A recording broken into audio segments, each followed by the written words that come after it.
Le désert de l'Utah n'est pas un simple paysage aride. C'est un océan minéral, figé dans une éternité que le vent et la pluie sculptent encore. Les canyons s'y déploient comme des cicatrices profondes, ouvertes dans la chair de la terre. Chacun est un corridor du temps, un lieu où l'histoire géologique se lit dans les strates de roches comme dans les pages d'un livre immense, écrit bien avant l'apparition de l'homme. Pourtant, au-delà des explications scientifiques sur l'érosion et les millénaires de dépôts, ces gorges cachent quelque chose de plus troublant. La sensation que leurs parois ont été témoins d'événements oubliés, qu'elles portent des récits que nous ne savons pas encore entendre. Les Navajos disent que certains canyons sont des passages, des respirations de la terre elle-même. Leurs récits parlent de mondes souterrains, reliés à la surface par ces failles béantes. Les géologues y voient tantôt des preuves de cataclysmes anciens, mais ceux qui marchent au crépuscule entre ces parois ressentent autre chose. Les sons se déforment, les ombres s'allongent, et le silence acquiert une densité presque oppressante. C'est comme si les murs de pierre absorbaient en eux les voix humaines pour les transformer en murmures d'un autre âge. Parmi ces lieux, le canyon de Parowan Gap fascine depuis longtemps. Ces parois sont couvertes de pétroglyphes gravés par les peuples Fremont et Anasazi. Mais l'énigme ne réside pas seulement dans les symboles, elle se trouve aussi dans la formation géologique elle-même. Une faille étroite parfaitement orientée qui semble avoir été conçue pour suivre la course du soleil. Au solstice, la lumière s'aligne avec une précision déconcertante, traversant l'ouverture comme une flèche de feu. Était-ce un hasard de la nature ou bien un sanctuaire astronomique aménagé par des mains humaines ? La science penche pour le hasard, mais le doute persiste, et avec lui une atmosphère d'inachevé. D'autres canyons racontent des histoires de disparition. Cedar Mesa, avec ses falaises abruptes, abrite des habitations troglodytes perchées à des hauteurs vertigineuses. Les archéologues ventilent les attribuent aux Anasazis, disparus mystérieusement vers la fin du XIIIe siècle. Mais le lieu lui-même entretient l'étrangeté. Comment des peuples ont-ils pu vivre suspendus ainsi dans des niches si difficiles d'accès ? Était-ce pour se protéger ou pour rester proche d'un savoir qui n'a pas survécu ? Les pierres, elles, gardent leurs secrets, et les ruines semblent flotter hors du temps, comme des balcons dressés vers un horizon disparu. Le grand staircase escalante ajoute encore à l'impression d'infini. C'est une succession monumentale de falaises, allant du rose tendre au pourpre profond, une cathédrale naturelle étendue sur des centaines de kilomètres. Chaque marche de cet escalier géant correspond à des millions d'années d'histoire. Les couches de grès et de calcaire enferment des fossiles de créatures marines, preuve que cette terre désertique fut jadis engloutie sous un océan. Mais parmi ces fossiles, certains semblent déroutants, empreintes d'espèces dont la classification reste incertaine, fragments d'os qui ne trouvent pas toujours leur place dans la chronologie admise. Ici, les canyons ne sont pas seulement les témoins de la Terre, ils deviennent les gardiens d'un passé dont certaines pièces manquent encore au puzzle. Dans le Horseshoe Canyon, célèbre pour ses fresques rupestres, l'atmosphère atteint un sommet d'étrangeté. Les figures humaines peintes sur la roche ne ressemblent pas aux silhouettes classiques des chasseurs ou des guerriers. Elles sont élancées, centrées distinctes, presque translucides. Certaines semblent flotter plutôt que marcher. Les archéologues les appellent les figures fantomatiques. Aucun récit oral connu ne les explique. Elles définent les interprétations, oscillant entre vision spirituelle et représentation d'entités que les anciens auraient en vue. Devant ces images, le visiteur ressent moins une curiosité scientifique qu'une inquiétude discrète, comme si les artistes préhistoriques avaient voulu transmettre un souvenir que nous ne comprenons plus. Chaque canyon possède sa résonance propre. Dans certains, le moindre cri se répercute en échos multiples, donnant l'illusion d'être suivi. Dans d'autres, le silence est si absolu qu'on entend battre son propre cœur. Cette interaction subtile entre le corps et la pierre nourrit depuis toujours les mythes. Les tribus amérindiennes considéraient certains de ces lieux comme tabous, interdits aux non-initiés. Des histoires racontent que ceux qui s'y aventuraient sans respect perdirent à leur chemin ou entendaient des voix venues des parois elles-mêmes. Aujourd'hui encore, certains randonneurs rapportent des sensations de vertige, d'orientation brouillée, comme si les canyons redessinaient leur propre espace pour dérouter l'intrus. La science explique ces phénomènes par l'acoustique particulière des gorges, par la géométrie des parois qui amplifient ou étouffent les sons.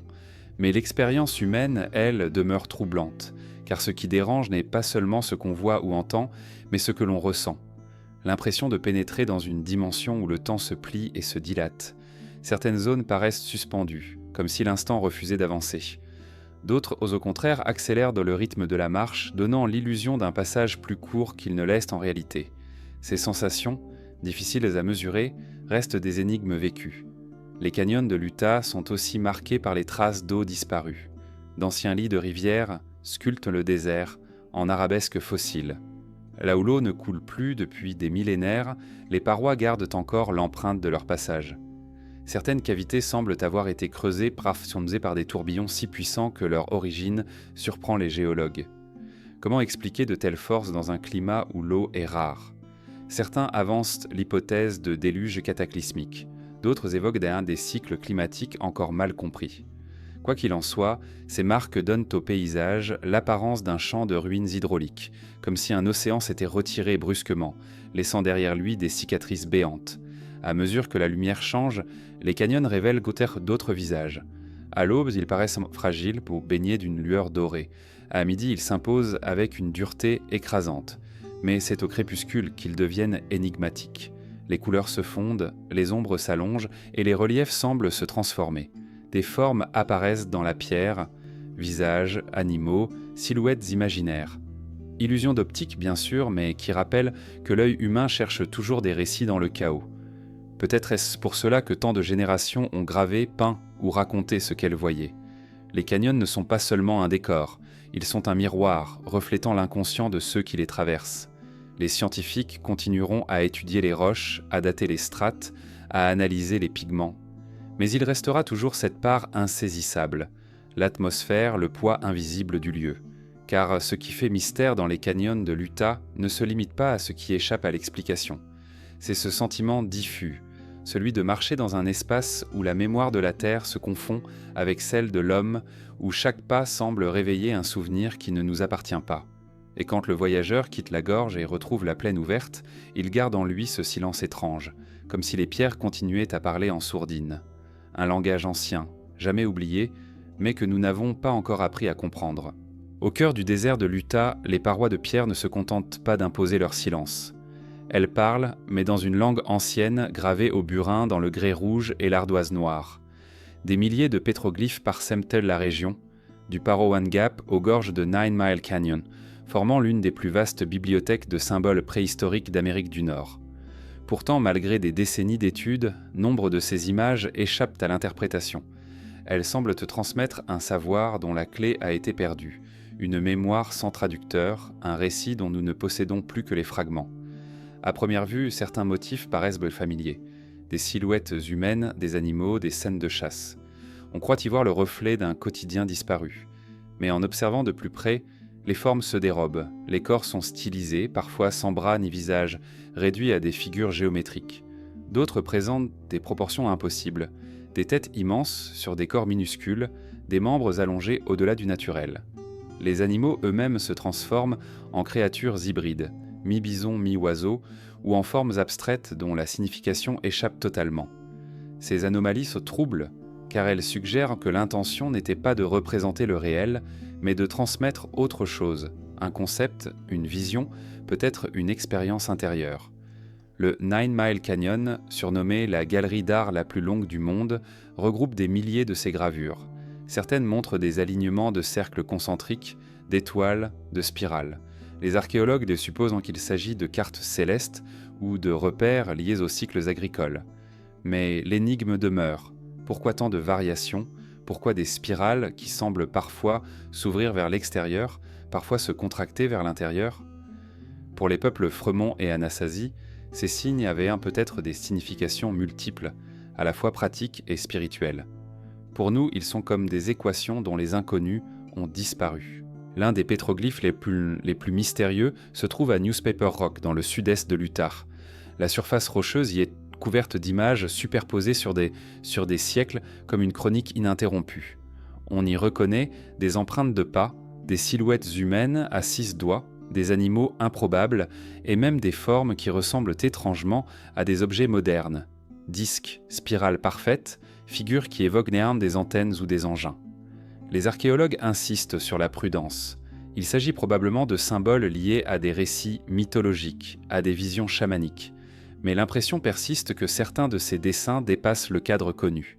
Était-ce le fruit de transes visionnaires, ou bien le témoignage de phénomènes que nous ne comprenons pas encore ? Le paradoxe des pétroglyphes de l'Utah est qu'ils sont à la fois universels et profondément étrangers. Universels, car partout dans le monde, des cultures anciennes ont gravé des spirales, des soleils, des êtres allongés. Étrangers, car leur contexte nous échappe. Les traditions orales qui auraient même pu les expliquer se sont effacées avec le temps. Les descendants des peuples autochtones reconnaissent que parfois certains motifs, les relire à des histoires sacrées, mais la majorité des symboles restent enveloppés d'un silence volontaire. Pour eux, ces signes appartiennent au domaine du sacré et ne doivent pas être réduits à des hypothèses archéologiques. Ainsi, le mystère s'épaissit, non seulement par oubli, mais aussi par respect des non-dits. Les scientifiques y proposent diverses approches pour percer l'énigme. Certains comparent les motifs aux constellations visibles dans le ciel de l'époque, cherchant des correspondances. D'autres examinent les cycles naturels, la migration des animaux, la montée des eaux. Chaque hypothèse éclaire une partie du puzzle, mais aucune ne l'achève. La persistance des figures hybrides, des silhouettes spectrales, des spirales infinies rappelle que ces images ne sont pas seulement des récits pragmatiques, mais aussi des projections spirituelles, des visions du monde invisible. Le langage des pétroglyphes n'était pas seulement descriptif, il était symbolique, initiatique, peut-être réservé à ceux qui savaient l'interpréter. Dans certaines grottes, des gravures sont placées à des hauteurs improbables, accessibles seulement par des parois escarpées. Pourquoi choisir des endroits si incommodes ? Était-ce pour éloigner les symboles des regards profanes, pour les réserver aux initiés ?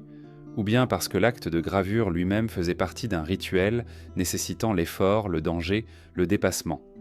L'art rupestre n'était pas une décoration. Il était un passage, une porte tracée dans la pierre, une manière de lier les vivants aux forces invisibles. Certains motifs troublent encore davantage. Des silhouettes aux yeux immenses, rappelant des masques, ou des entités sans bouche comme si la parole leur était interdite. D'autres présentent des corps fragmentés, des têtes flottant seules, ou des figures aux membres multiples. Pour les anthropologues, cela pourrait représenter des états modifiés de conscience, les visions hallucinées de chamans utilisant plantes et rituels pour franchir les frontières du réel. Mais rien n'empêche d'imaginer que ces formes témoignent de rencontres avec quelque chose d'autre, d'inexpliqué, d'inconnu. Dans ces gravures, le familier et l'inconcevable se mêlent étroitement. La lumière joue aussi son rôle. À certaines heures du jour, les ombres des reliefs sculptés transforment les dessins, les animant presque. Une spirale peut sembler tourner, une silhouette paraître se mouvoir. Était-ce intentionnel ? Plusieurs chercheurs pensent que oui. Les artistes anciens connaissaient pas l'effet du soleil et du clair-obscur sur leurs œuvres. Ainsi, les pétroglyphes ne seraient pas des images figées, mais des scènes vivantes, révélées par la course des astres, leur signification se déployant dans le temps comme des récits à ciel ouvert. Et pourtant, malgré toutes ces interprétations, demeure la sensation d'un code secret, comme si chaque symbole n'était qu'une lettre d'un alphabet dont nous n'avons plus la grammaire.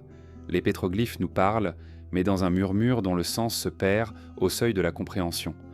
Les peuples qui les ont gravés ne nous ont pas seulement laissé des images. Ils nous ont transmis une énigme, un héritage qui résiste à l'oubli autant qu'à la traduction.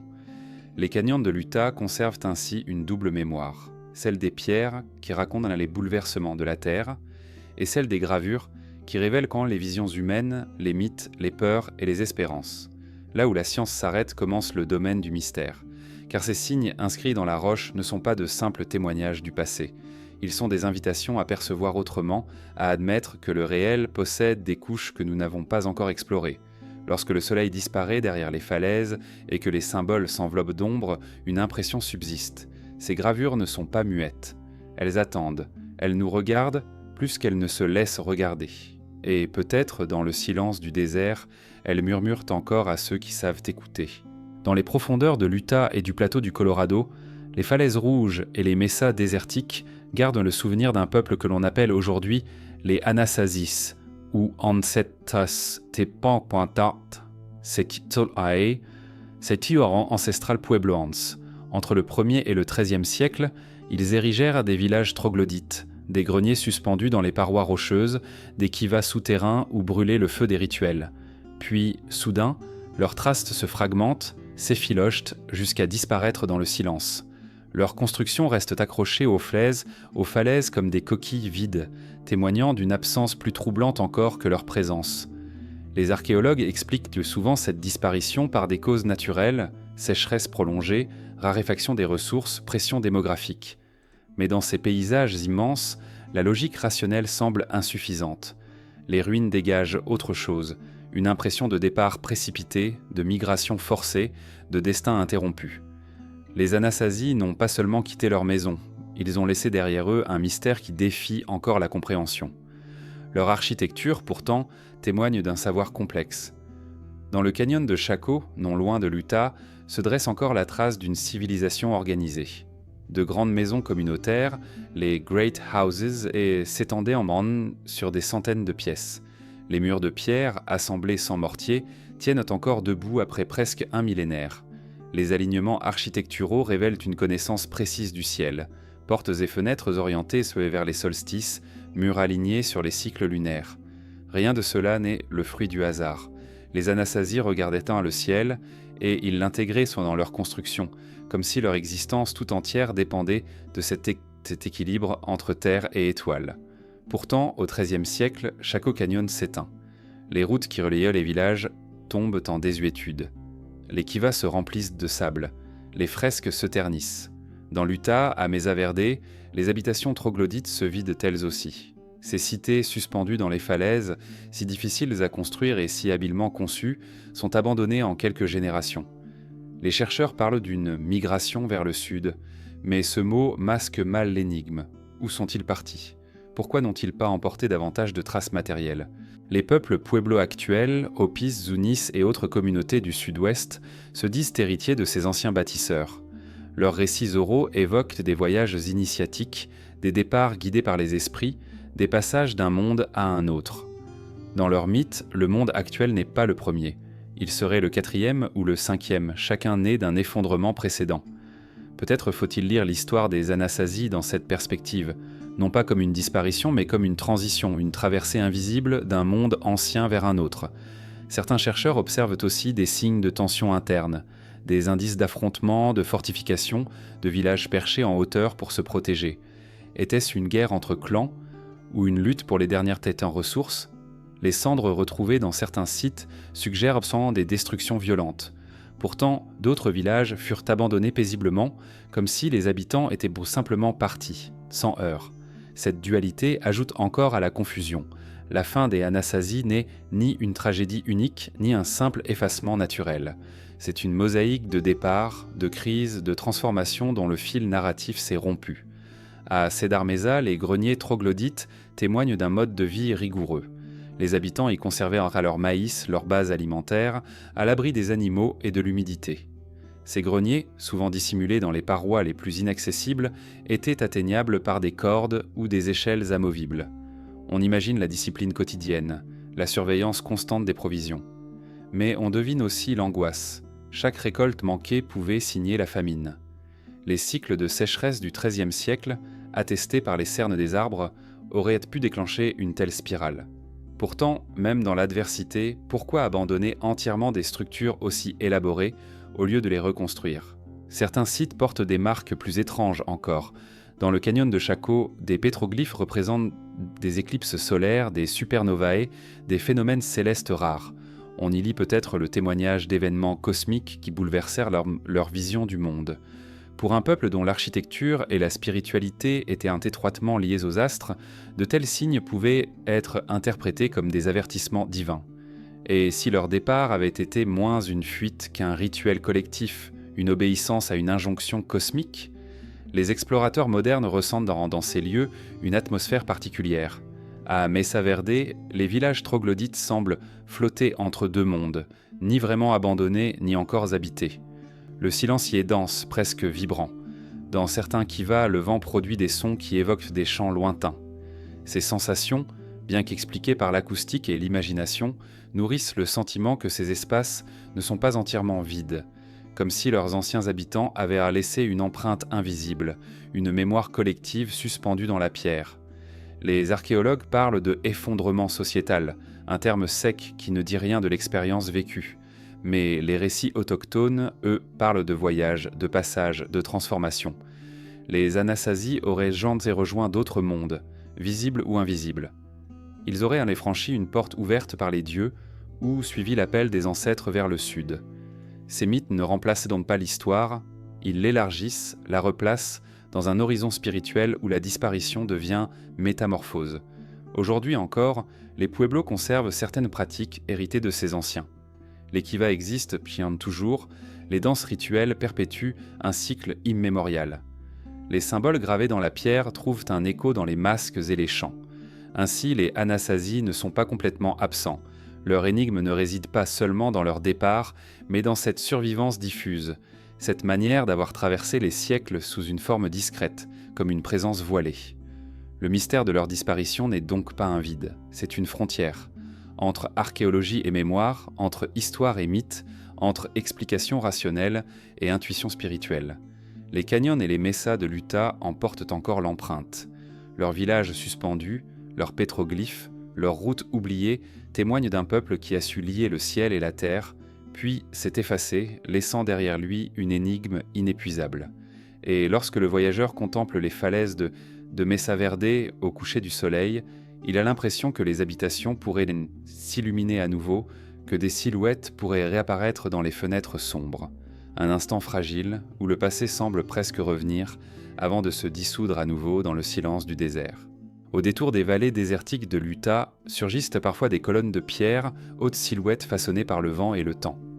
Ces formations, connues sous le nom de houdous ou de tours de grès, parsèment les plateaux et se dressent comme des gardiens immobiles. Leur apparence est si singulière qu'elle semble sculptée volontairement, comme si une main invisible avait voulu donner une forme à la solitude minérale. Pour l'œil moderne, elles sont les témoins d'un processus géologique lent, où l'érosion a grignoté la roche tendre pour ne laisser que les piliers les plus résistants.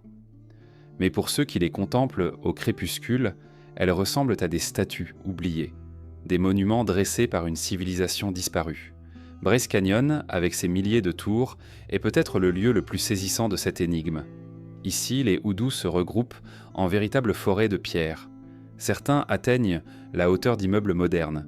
Leur disposition semble aléatoire, et pourtant, certaines perspectives donnent l'illusion d'avenues, de places, d'alignements intentionnels. La lumière du matin les fait briller d'un orange éclatant, alors qu'au crépuscule, elles se teintent de violet sombre, renforçant l'impression qu'elles vivent selon un rythme propre. Les géologues y voient une lecture parfaite de l'érosion différentielle, mais les anciens peuples, eux, parlaient d'êtres pétrifiés, figés pour l'éternité à cause de fautes oubliées.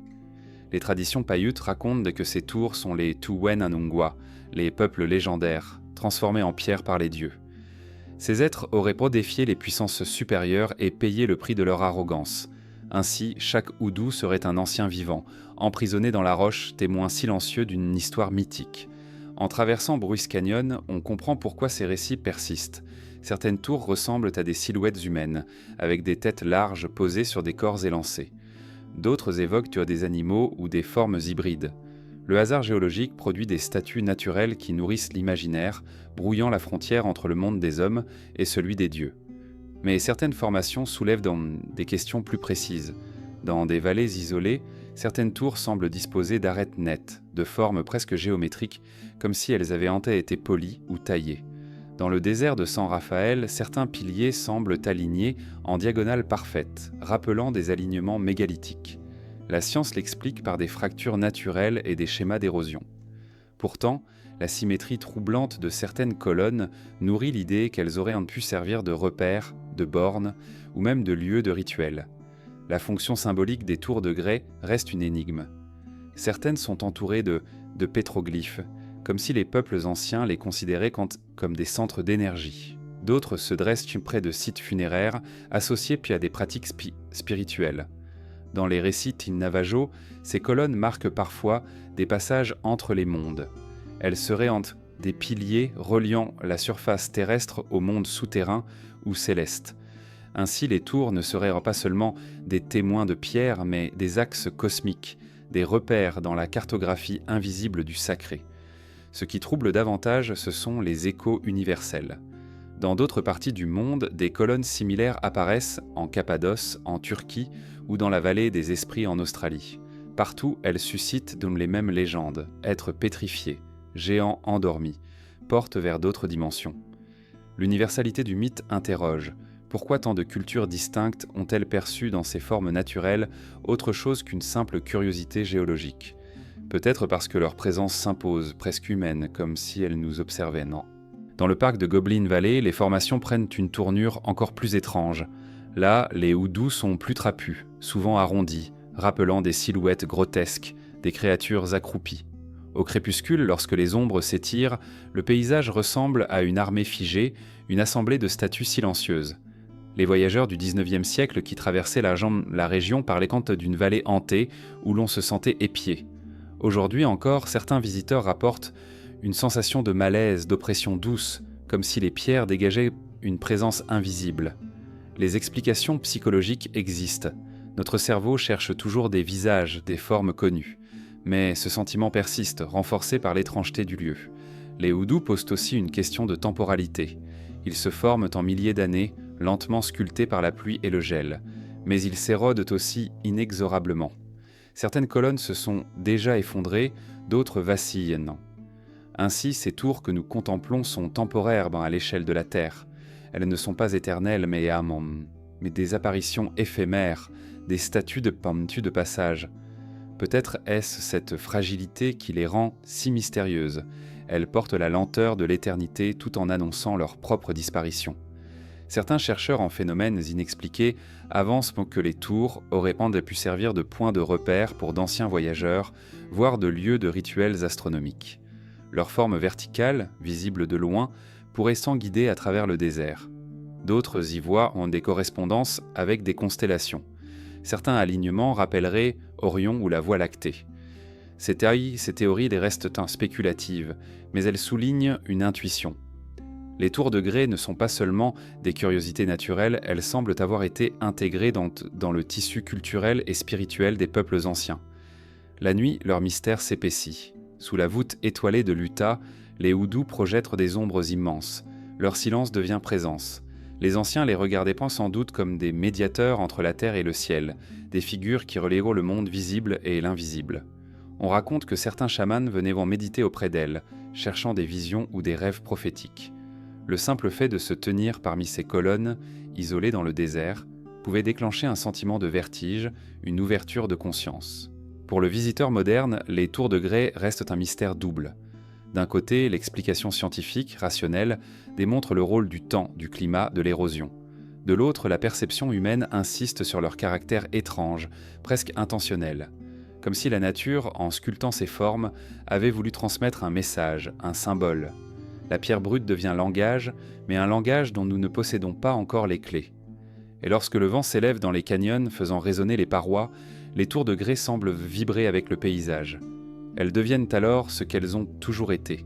Des archives silencieuses, des statues vivantes, des témoins d'un monde ancien qui continue de nous regarder à travers le voile du temps. Au pied des montagnes Wasatch, le lac Utah s'étend comme une mer intérieure, vaste miroir d'eau qui reflète tantôt la pureté des ciels clairs, tantôt la lourdeur des orages d'été. Sa surface semble paisible, mais son histoire est traversée d'ombres et de récits étranges. Contrairement à son voisin plus célèbre, le Grand Lac Salé, le lac Utah possède des eaux douces, nourries par la Provo River et l'American Fork. C'est un lieu de vie, de pêche, de passage, mais c'est aussi un espace où se croisent les mythes, les disparitions et les secrets. Les peuples anciens qui habitaient dans ces rivages y voyaient un monde habité de forces mystérieuses, parfois hostiles. Aujourd'hui encore, certaines de leurs histoires continuent de flotter comme des échos au-dessus de ces eaux. Les Utes, dont la tribu donna son nom à l'État, racontaient que le lac abritait une créature gigantesque, sorte de serpent aquatique ou de monstre reptilien. Les récits évoquent une bête capable d'engloutir un cheval entier, surgissant soudainement des profondeurs. Au XIXe siècle, des pionniers rapportèrent eux aussi avoir vu une créature à la tête de dragon, glissant à la surface avant de disparaître dans un bouillonnement d'écume. Était-ce un mythe hérité et transmis, ou une série d'illusions amplifiées par l'imaginaire ? Les explications rationnelles parlent de gros esturgeons, parfois atteignant plusieurs mètres, ou de vagues étranges créées par les vents du canyon.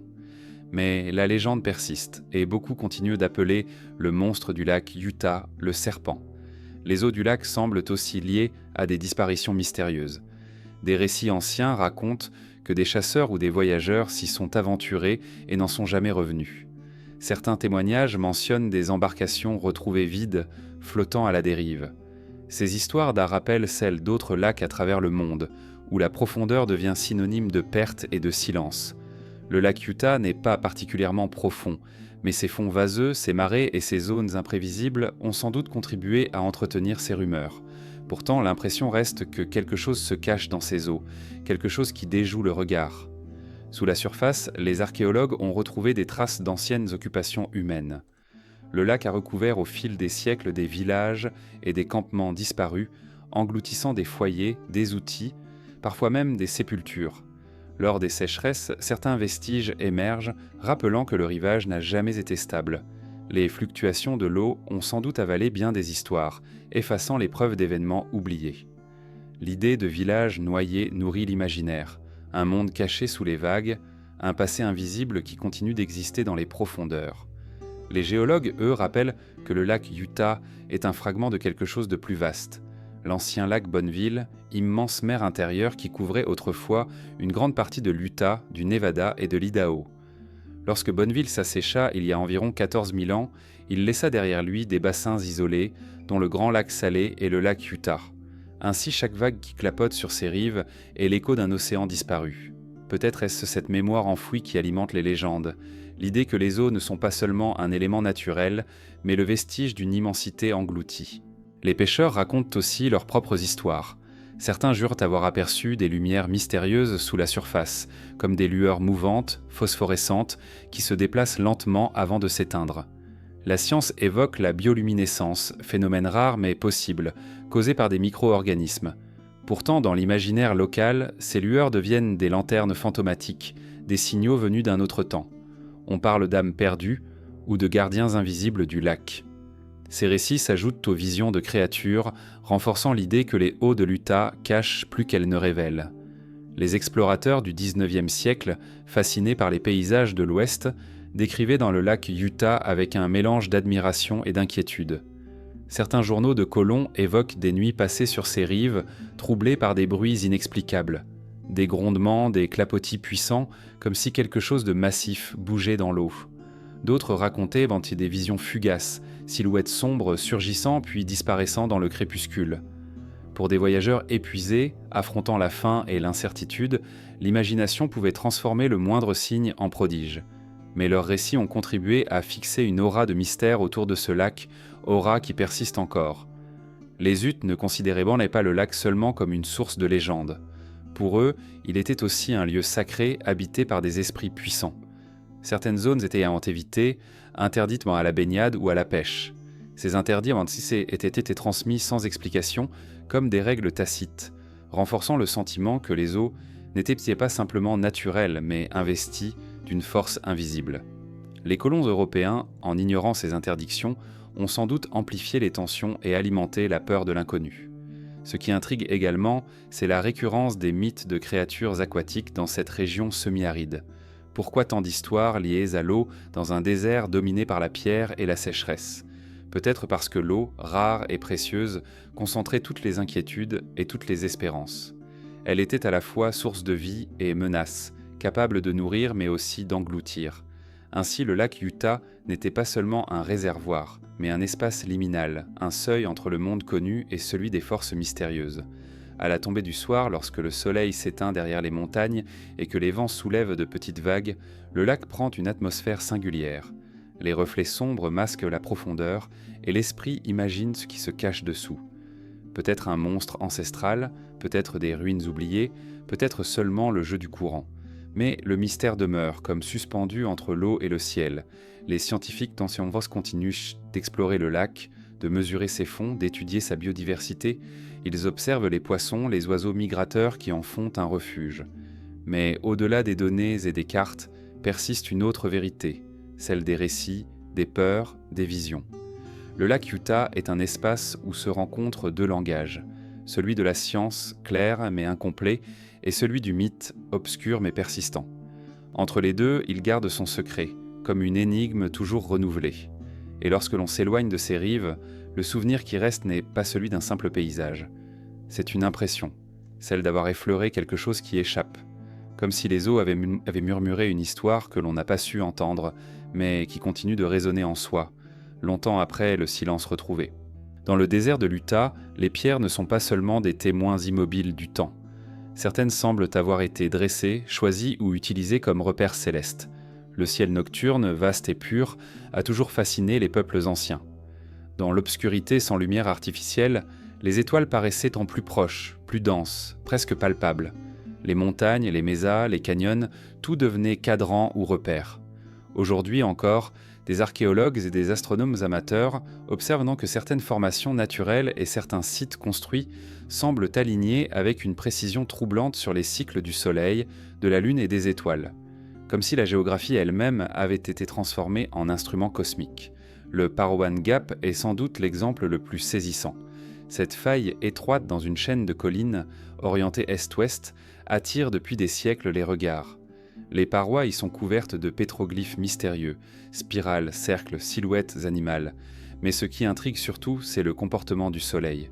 Au solstice et aux équinoxes, la lumière traverse la gorge d'une manière spectaculaire. L'astre se glisse dans l'ouverture comme dans une serrure de pierre, projetant un rayon qui touche certaines parois précisément ornées de symboles. Les chercheurs pensent que les anciens habitants utilisaient ce site comme calendrier naturel, observant les cycles pour prévoir les saisons, les récoltes, les rituels. Mais ce qui trouble, c'est l'exactitude de ces alignements. Était-ce le fruit d'une simple observation intuitive ou le signe d'un savoir astronomique plus avancé qu'on ne l'imagine ? Le canyon de Chaco, plus au sud mais intimement lié aux cultures de l'Utah, renforce ce mystère. Ces grandes maisons, construites en pierre sèche, révèlent des orientations précises vers le lever et le coucher du soleil au solstice. Certains murs marquent la course de la Lune dans son cycle de 18,6 ans. Le célèbre pétroglyphe de Fajada Butte, représentant une spirale, s'illumine de manière particulière au solstice d'été, lorsqu'un rayon de lumière la traverse. Cette sophistication étonne encore les archéologues. Comment un peuple sans instruments modernes a-t-il pu établir un tel suivi des astres au point de bâtir son architecture en fonction de ces cycles ? Dans l'Utah même, plusieurs sites moins connus portent les traces de ce rapport au ciel. À Nine Mile Canyon, des gravures représentent des constellations reconnaissables, telles que la Grande Ourse ou Orion. Les spirales gravées, fréquentes dans l'art rupestre, pourraient en symboliser le mouvement du Soleil et de la Lune ou celui des saisons. Mais certaines spirales, orientées vers l'horizon, semblent pointer des événements astronomiques rares, comme des éclipses. Était-ce une manière de consigner des phénomènes observés ou une tentative de communiquer avec les puissances célestes ? La science moderne confirme que de nombreux peuples autochtones d'Amérique du Nord observaient attentivement les cycles du ciel. Mais dans l'Utah, ce qui étonne, c'est la densité des preuves et la variété des alignements. Des montagnes entières semblent avoir été choisies comme repères. Des pics isolés marquent l'horizon de manière à signaler le lever du soleil à certaines dates cruciales. Des grottes s'ouvrent de manière à laisser pénétrer la lumière uniquement à des moments précis de l'année. Tout cela suggère que le paysage lui-même fut intégré à une vaste cartographie cosmique. Certains chercheurs contemporains parlent de archéoastronomie, discipline qui tente de comprendre la relation entre anciens peuples et phénomènes célestes. Mais cette approche, bien qu'intéressante, ne capture pas toute la dimension du mystère. Car pour ces peuples, le ciel n'était pas un objet d'étude abstrait. Il était un monde vivant, habité par des forces, des esprits, des dieux. Observer les étoiles, c'était écouter des messages, participer à une conversation avec l'univers. Les alignements ne servaient pas seulement à mesurer le temps, mais à tisser un lien entre la terre et le ciel, entre les vivants et l'invisible. Les récits autochtones parlent souvent de mondes multiples, reliés par des passages. Le soleil et la lune étaient considérés comme des voyageurs, guidant les hommes dans leur propre cycle de vie. Ainsi, un alignement précis pouvait être perçu comme une porte, un moment où les frontières s'amincissaient. Dans certaines traditions, les solstices n'étaient pas seulement des repères agricoles. Ils marquaient des périodes où le monde des esprits se rapprochait. Observer le ciel devenait alors un rituel sacré, une manière d'entrer en résonance avec l'ordre invisible. Dans certains lieux, comme Ovenwip, près de la frontière entre l'Utah et le Colorado, les tours de pierre construites par les ancestrales Puebloenses semblent également répondre à des logiques astronomiques. Leurs fenêtres, étroites et parfaitement orientées, laissent passer la lumière du soleil aux équinoxes. Ces constructions, isolées et mystérieuses, témoignent d'une volonté d'inscrire l'architecture dans un dialogue avec le cosmos. Le nom même de Hovenweep, signifiant va être ton accès vallée déserte, souligne le caractère spectral du lieu, des ruines solitaires où les pierres parlent encore du ciel. La question demeure, pourquoi cette obsession des alignements ? Était-ce uniquement pour organiser les récoltes, prévoir les saisons, assurer la survie ? Ou bien y avait-il autre chose, une quête de compréhension, une recherche de sens au-delà du quotidien ? Les alignements suggèrent une vision du monde où chaque chose est reliée. La course des astres, la vie des hommes, le rythme des cérémonies. En inscrivant le ciel dans la pierre, les anciens habitants de l'Utah affirmèrent peut-être que le visible et l'invisible ne sont qu'un seul tissu, dont les étoiles sont les coutures. Les chercheurs modernes tentent parfois de réduire ces alignements à des coïncidences. Les montagnes et les canyons sont nombreux, et certains repères se trouvent forcément en correspondance avec le Soleil ou la Lune. Mais l'accumulation d'exemples, la précision des observations, l'intégration systématique dans l'architecture rendent l'hypothèse du hasard difficile à soutenir. Ce n'est pas une coïncidence isolée, c'est un réseau d'intentions, une carte céleste inscrite dans la Terre. La nuit, lorsque l'on contemple le ciel au-dessus des plateaux de l'Utah, on comprend mieux cette fascination. Les étoiles y paraissent innombrables, leur densité sidérante. La Voie lactée se déploie comme une rivière lumineuse, éclatante et silencieuse. Dans ce spectacle, il est presque naturel de chercher des correspondances, de vouloir inscrire les mystères du ciel dans la permanence de la pierre. Peut-être que nous aussi, face à ce ciel, aurions tracé des spirales, aligné des pierres, construit des tours pour dialoguer avec l'infini. Certains sites modernes tentent de retrouver cette relation. Des astronomes amateurs se réunissent chaque année dans l'Utah pour observer les mêmes solstices que les anciens. Ils voient souvent le soleil s'enfoncer dans les gorges de Parowan Gap, projeter ses rayons sur les spirales de Chaco, éclairer les fenêtres de Hovenweep. Ces expériences ravivent le sentiment que le temps est circulaire, que les gestes d'il y a 1000 ans continuent d'exister à travers les cycles célestes. L'impression finale est troublante. Les alignements astronomiques cachés de l'Utah ne sont pas seulement des curiosités archéologiques. Ils sont des rappels silencieux que le ciel et la terre ont toujours été liés dans l'esprit humain. Les pierres orientées, les spirales gravées, les fenêtres des tours ne disent pas seulement où passe le soleil, elles rappellent que nous faisons partie d'un univers immense dont le langage nous échappe encore. Les montagnes Uinta, au nord-est de l'Utah, s'élèvent comme une barrière solitaire, une chaîne orientée d'est en ouest, rareté géologique dans l'ouest américain. Leurs silhouettes sombres, couvertes de forêts denses et de lacs étincelants, contrastent avec l'aridité des plateaux environnants. Mais derrière cette beauté se cachent des histoires plus obscures. Depuis des siècles, les Uinta sont associés à des récits de trésors enfouis, de passages secrets et de grottes où le silence prend une dimension presque surnaturelle. Les explorateurs, les chercheurs d'or, les chasseurs et les tribus autochtones ont tous laissé des fragments d'histoire qui transforment ces montagnes en un territoire d'énigmes. Les Utes considéraient ces montagnes comme sacrées. Ils racontaient qu'elles abritaient des esprits puissants, gardiens des passages vers d'autres mondes. Certaines grottes étaient interdites, lieux de danger ou de vision. Entrer sans préparation, c'était risquer la folie ou la mort. Ces avertissements ont traversé le temps, si bien que même les colons européens, pourtant avides de richesses, notaient l'étrange atmosphère des cavernes. Les grottes semblaient respirer une obscurité différente, plus dense, presque vivante. Au XIXe siècle, alors que l'Utah attirait mineurs et aventuriers, des rumeurs commencèrent à circuler sur des caches d'or dissimulées dans les Uinta. Les légendes parlaient de butins espagnols enfouis dans des tunnels, de lingots cachés par les conquistadors fuyant des révoltes indigènes. Certains affirmaient que des mineurs avaient découvert des galeries mystérieuses ornées de symboles inconnus avant de disparaître subitement. Les récits se contredisaient, mais tous convergeaient vers la même idée. Les montagnes Uinta renfermaient quelque chose de plus que de simples cavités naturelles. La plus célèbre de ces histoires est celle d'un trésor de l'expédition Dominguez Escalante. Au XVIIIe siècle, des explorateurs espagnols auraient traversé la région, emportant avec eux une fortune destinée à financer d'autres expéditions. Pour protéger leur butin, Ils l'auraient dissimulé dans une grotte des Uinta, dont l'entrée aurait ensuite été effacée ou effondrée.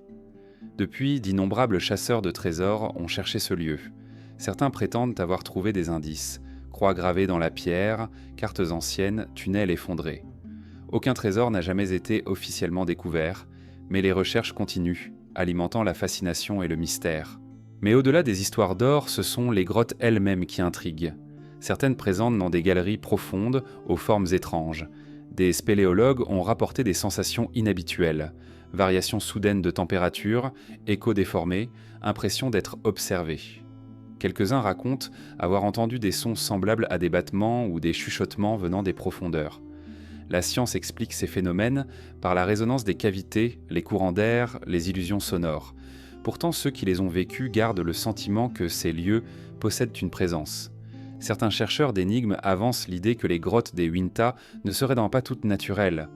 Des récits mentionnent des murs lisses, des angles droits, comme si certaines galeries avaient été taillées intentionnellement. Des blocs déplacés, des passages trop réguliers, pour être le fruit du hasard. Bien sûr, aucune preuve solide ne confirme une construction ancienne, mais ces témoignages persistent, suggérant l'existence de structures artificielles, peut-être laissées par des peuples oubliés. Les traditions orales des Utes et des Navajos évoquent elles aussi des tunnels souterrains. Certains disent qu'ils relient des vallées éloignées, comme si une seconde géographie invisible existait sous la montagne. Ces récits parlent de peuples qui vivaient en dessous, dans des royaumes souterrains protégés de la surface. Des visions chamaniques auraient en décrit des entrées lumineuses, des portes de pierre s'ouvrant brièvement avant de se refermer. Ces histoires se les sont souvent interprétées comme des mythes symboliques, mais elles alimentent le sentiment que les Uinta dissimulent bien plus qu'elles ne montrent. Au XXe siècle, les grottes des Uinta sont devenues le théâtre de disparitions inexpliquées. Des chercheurs de trésors, partis explorer avec cartes et dynamite, ne sont jamais revenus. Leurs camps furent retrouvés intacts, leurs effets abandonnés, mais aucune trace de leur passage dans les cavernes. Les autorités ont conclu à des accidents, à des effondrements mortels. Pourtant, l'absence de corps et la répétition des disparitions nourrissent l'idée d'un danger particulier, d'une force qui échapperait aux explications simples. L'une des histoires les plus troublantes quand il concerne une grotte appelée Moon Lake Cave, située non loin du lac du même nom. Des chasseurs auraient découvert à l'intérieur des ossements étranges, trop grands pour être humains. Certains affirmaient qu'il s'agissait de restes de créatures anciennes, peut-être des géants dont parlent certaines légendes amérindiennes. D'autres pensaient à des animaux fossilisés. Les os auraient disparu rapidement, emportés ou dissimulés, et la grotte elle-même aurait été scellée pour éviter les curieux. Cette affaire, jamais confirmée, reste l'une des rumeurs persistantes des Uinta. Les grottes attirent aussi l'attention pour leurs phénomènes lumineux. Des témoins affirment avoir vu des éclats bleus ou verts briller dans l'obscurité, comme si les pierres elles-mêmes émettèrent une lueur. La science connaît des explications possibles. Minéraux phosphorescents, réactions chimiques avec l'eau, reflets de lampes. Mais les descriptions anciennes, antérieures aux explorations modernes, troublent. Comment expliquer que des chasseurs du XIXe siècle, sans lampes électriques, aient décrit les mêmes lumières étranges ? L'atmosphère des Uinta se renforce encore par la réputation de certains lieux comme Skinwalker Ranch, situé à proximité. Bien que célèbre surtout pour ses histoires de phénomènes paranormaux modernes, ce ranch s'inscrit dans la continuité des récits locaux. Créatures mystérieuses, lumières inexpliquées, apparitions. Les grottes voisines sont parfois évoquées comme des passages liés à ces phénomènes, renforçant l'idée que le sous-sol des montagnes abrite plus qu'il n'y paraît. Le voyageur qui entre dans une grotte des Uinta ressent un poids particulier. L'air est plus froid, saturé d'humidité, les sons s'amplifient, puis s'éteignent brusquement. La lumière des torches danse sur les parois, révélant des ombres qui semblent se mouvoir. La roche, vieille de millions d'années, enferme un silence qui n'est pas vide, mais chargé. C'est un silence qui écoute, qui attend. On comprend alors pourquoi tant de récits évoquent dans des esprits, des gardiens, des présences. Les scientifiques continuent d'explorer ces cavités, étudiant leur géologie, leur formation, leurs écosystèmes souterrains.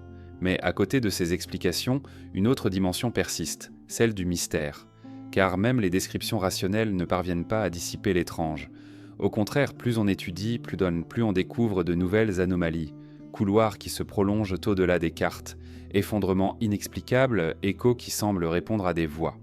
Les montagnes Uinta, avec leurs grottes multiples, demeurent ainsi un territoire liminal, à la frontière entre science et mythe, entre exploration et secret. Chaque ouverture dans la roche est une invitation et un avertissement. Ceux qui s'y aventurent savent qu'ils ne reviennent jamais tout à fait les mêmes. Les grottes changent le regard, brouillant les repères, ouvrent une brèche vers un inconnu que l'on pressent plus qu'on ne comprend. Et lorsque l'on ressort de l'obscurité pour retrouver la lumière du jour, l'impression reste d'avoir traversé un seuil fragile.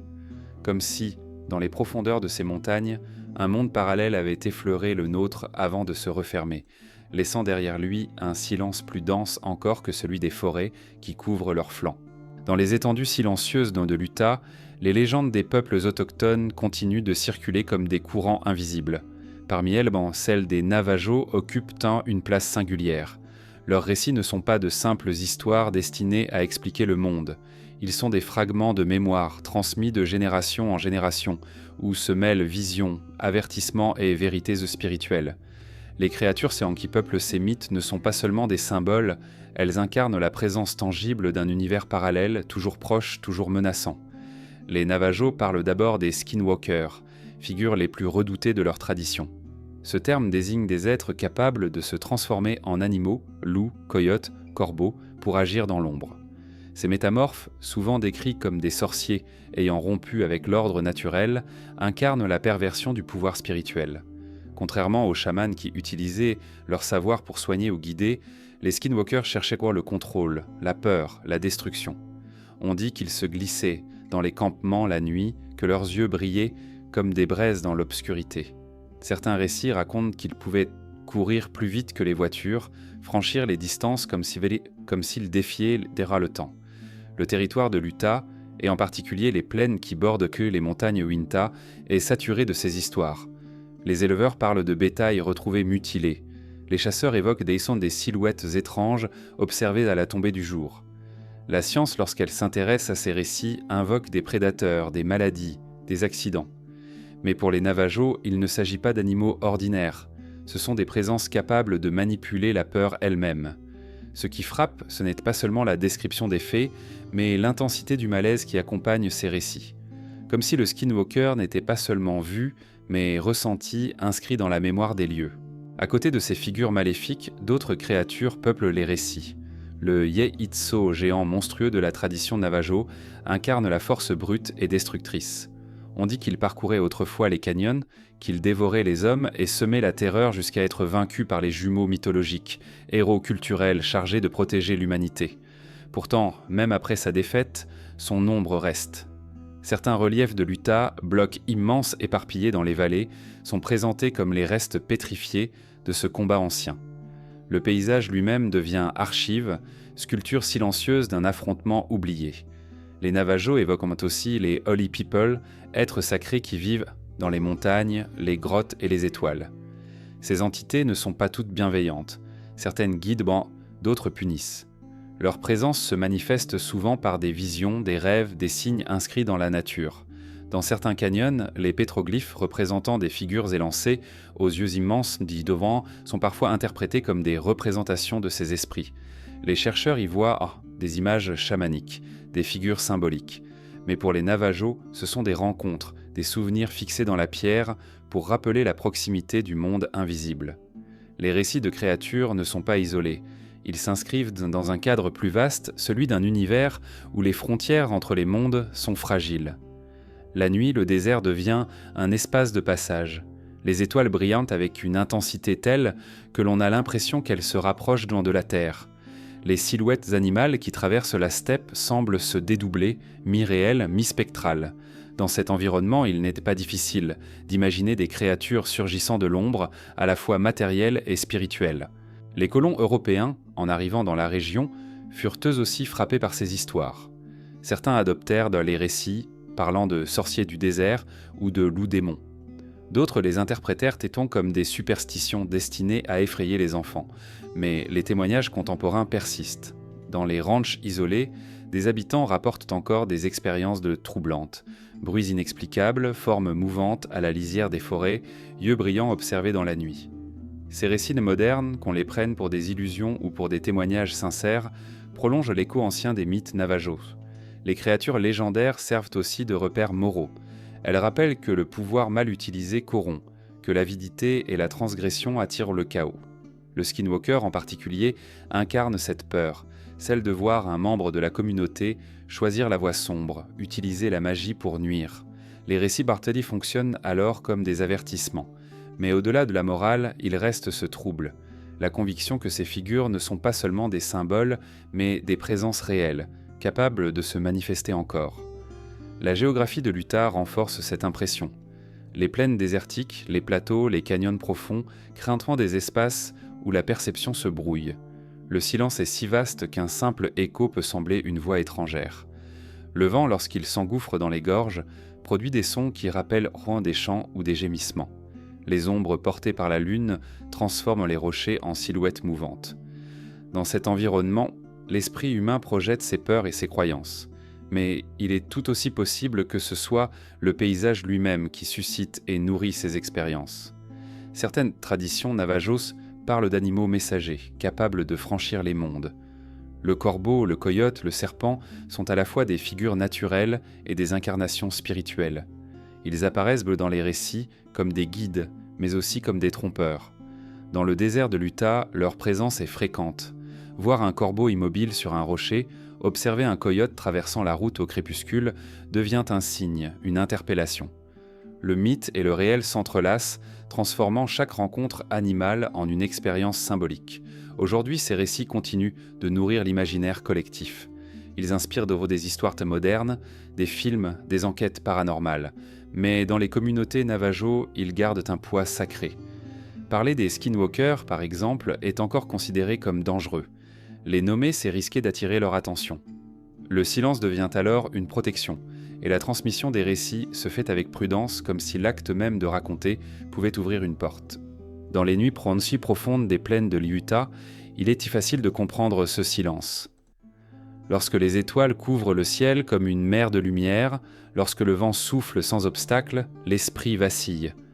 On perçoit des mouvements dans les ténèbres, des présences à la limite du regard.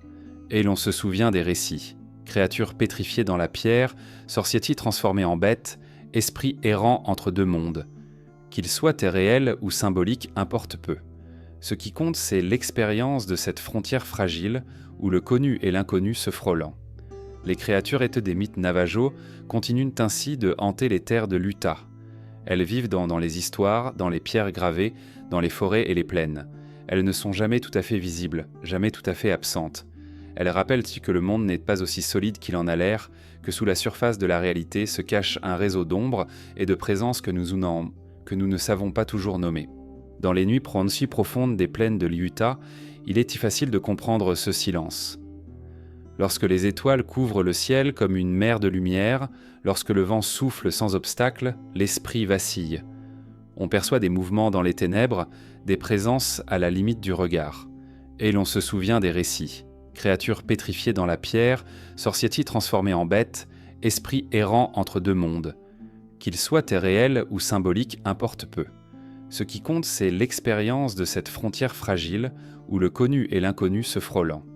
Les créatures des mythes navajos continuent ainsi de hanter les terres de l'Utah. Elles vivent dans les histoires, dans les pierres gravées, dans les forêts et les plaines. Elles ne sont jamais tout à fait visibles, jamais tout à fait absentes. Elles rappellent que le monde n'est pas aussi solide qu'il en a l'air, que sous la surface de la réalité se cache un réseau d'ombres et de présences que nous ne savons pas toujours nommer. L'Utah est une terre de formes. Là où d'autres régions offrent de vastes plaines ou des forêts continues, l'Utah expose des architectures minérales qui défient la logique. Arches, ponts de pierre, dômes immenses, aiguilles dressées. Tout semble porter la marque d'un artisan géant, comme si la nature avait été guidée par une volonté consciente. Les géologues décrivent avec précision les processus à l'œuvre, l'érosion, le gel, l'eau, le vent, la lenteur des millénaires. Pourtant, face à certaines structures, le doute persiste. Est-ce vraiment le hasard des forces naturelles qui a façonné ces sculptures, ou bien y a-t-il, enfoui dans la pierre, l'empreinte d'une main oubliée ? Arche National Park est l'un des lieux les plus spectaculaires de cette interrogation. Plus de 2000 arches naturelles y parsèment d'œuvres le paysage, chacune différente, certaines si fines qu'on dirait des dentelles de grès, d'autres si massives qu'elles pourraient servir de portail pour des cités disparues. La Delicate Arch, emblème de l'Utah, se dresse isolée, parfaite courbe ouverte vers le ciel. Elle n'a pas l'air d'une œuvre hasardeuse, mais d'une porte. Les peuples anciens la considéraient d'ailleurs comme un passage symbolique, un seuil entre deux mondes. On raconte que des cérémonies s'y déroulaient à la tombée du jour, lorsque l'ombre de l'arche s'allongeait comme une route vers l'inconnu. Mais d'autres formations étonnent encore davantage. Le Rainbow Bridge, gigantesque arche naturelle située plus au sud, semble avoir été sculpté pour incarner un symbole universel. Haut de plus de 80 mètres, il surplombe le canyon comme une passerelle cosmique. Les Navajos le considéraient comme sacré, un lieu à ne pas profaner. Pour eux, ce n'était pas une simple formation géologique, mais un être vivant, un arc pétrifié reliant le ciel et la terre. Même les explorateurs modernes, en le découvrant au début du XXe siècle, furent frappés par son apparence surnaturelle. Il est difficile, face à une telle structure, de ne pas éprouver la sensation d'une intention, d'un geste qui dépasse le hasard. Les explorateurs modernes, fascinés par ces structures, oscillent entre deux attitudes, l'admiration scientifique et la fascination mystique. Les géologues s'attachent à comprendre les processus qui mènent à de telles formations. Mais d'autres voient dans ces lieux une dimension spirituelle, voire énergétique. Certains parlent de vortex, zone où l'énergie terrestre se concentrerait, d'autres les décrivent comme des points d'équilibre entre ciel et terre. Ces interprétations, bien que contestées, traduisent de toutes une même intuition, la certitude que ces formes ne sont pas neutres, qu'elles exercent une influence invisible sur ceux qui les approchent. Dans le désert, le temps agit comme un sculpteur patient. Les arches finiront par s'effondrer, les tours par se dissoudre, mais pour l'instant, elles se dressent encore, défiant la gravité, défiant la logique. Leur beauté fragile rappelle que le mystère n'est pas toujours dans ce qui dure, mais dans ce qui se tient au bord de la disparition. Chaque arche, chaque pont naturel est une apparition provisoire, un message inscrit dans la pierre avant de s'effacer. Peut-être que la question de savoir si ces sculptures sont naturelles ou artificielles importe moins que l'expérience qu'elles provoquent. Elles font vaciller nos certitudes. Elles nous forcent à interroger le hasard, à envisager l'intention dans l'informe. Elles ouvrent une brèche entre science et mythe, entre observation et croyance. Dans les nuits claires de l'Utah, lorsqu'on se tient sous une arche immense et que les étoiles brillent au travers, l'impression est celle d'un portail. Non pas un décor, mais une véritable porte ouverte vers l'inconnu. Qu'elle soit sculptée par l'eau et le vent ou par des mains oubliées, la sensation demeure. Nous ne sommes pas simplement face à une pierre, mais face à une énigme. Le désert de l'Utah ne conserve pas seulement des arches de pierre et des pictogrammes des anciens camps. Il recèle aussi, dans ses sols et ses falaises, des énigmes métalliques qui déroutent dans les chercheurs depuis des décennies. Ici et là, on rapporte la découverte d'artefacts dont l'origine ne cadre pas avec la chronologie admise. Outils impossibles, fragments de métal incrustés dans des couches géologiques anciennes, objets qui semblent hors de leur temps. Ces trouvailles, souvent relayées par des récits oraux ou des articles de presse du XIXe siècle, appartiennent à une catégorie singulière, les anomalies archéologiques. Elles ne prouvent rien, mais elles troublent. Elles forcent à considérer l'hypothèse que le désert conserve des histoires que la science officielle ne sait pas encore raconter. Le cas le plus célèbre remonte à 1961, lorsqu'un groupe de prospecteurs déclara avoir trouvé, dans une colline de l'Utah, un objet métallique étrange. Ce dernier ressemblait à un cylindre lisse incrusté dans une couche de grès supposée vieille de plusieurs centaines de milliers d'années. Les découvreurs parlèrent d'un artefact impossible, preuve potentielle d'une technologie inconnue. L'objet disparut rapidement dans des collections privées, et les rares descriptions disponibles demeurent controversées. Les sceptiques évoquent une inclusion moderne, peut-être une pièce de forage accidentellement emprisonnée. Mais le récit continue de circuler, renforcé par d'autres histoires similaires dans la région. Au XIXe siècle, des journaux locaux rapportèrent la découverte de clous forgés dans des couches de charbon de l'Utah. Selon les mineurs, ces clous ne pouvaient avoir été déposés par les colons récents. Ils étaient incrustés profondément, pris dans la matière fossile. Certains pensèrent qu'il s'agissait de traces laissées par des civilisations disparues, peut-être contemporaines des grands lacs préhistoriques.